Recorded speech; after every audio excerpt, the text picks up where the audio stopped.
आप सुन रहे हैं एजी एंटरटेनमेंट की धमाकेदार प्रस्तुति।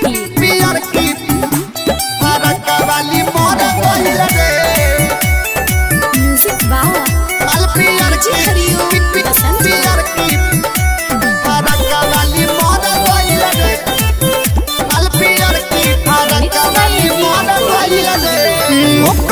पीछे हम रही पगलाइल आइल बा खबर जब से दिल घबराइल का करी रे करे पीछे हम रही पगलाइल आइल बा खबर जब से दिल घबराइल। हम तो सुनले रही उ तो मामा हर गइल रे हम तो सुनले रही उ तो मामा हर गइल रे मालपियर की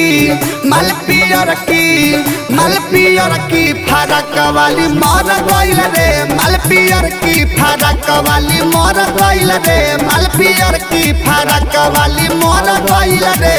आप सुन रहे हैं एजी एंटरटेनमेंट की धमाकेदार प्रस्तुति। फरक वाली मर गइल रे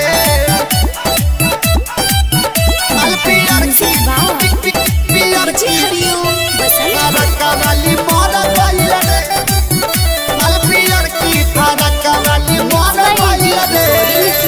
सोचल रहनी हम जवान भइल न पूरा लेबो न कोई माजा रह गइल अधूरा की फरक वाली मर गइल रे।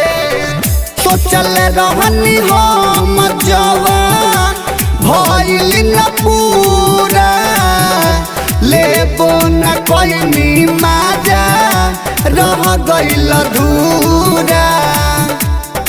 एगो चुमो न लेनी मन हर गइल रे एगो चुमो न लेनी मन हर गइल रे मालपियर की फरक वाली मर गइल रे मालपियर की फरक वाली मर गइल रे मालपियर की फरक वाली मर गइल रे।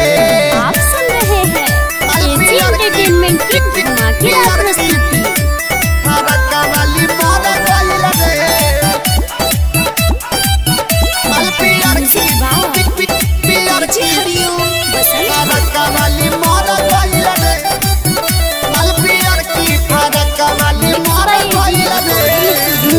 बेचन बिहारी के छोड़ गइल अकेला दिनेश भोजपुरिया पर गम में रहेला पियर की फरक वाली मर गइल रे।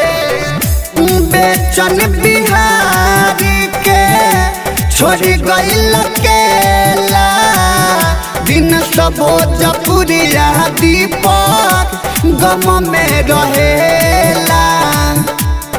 चंदन देखले ना सामान सब जोर गइल रे नवीन देखले ना सामान सब जोर गइल रे मालपियर की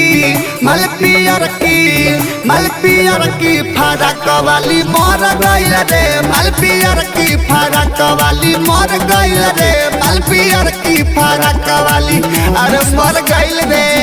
स्टूडियो रोशनपुर सपहा।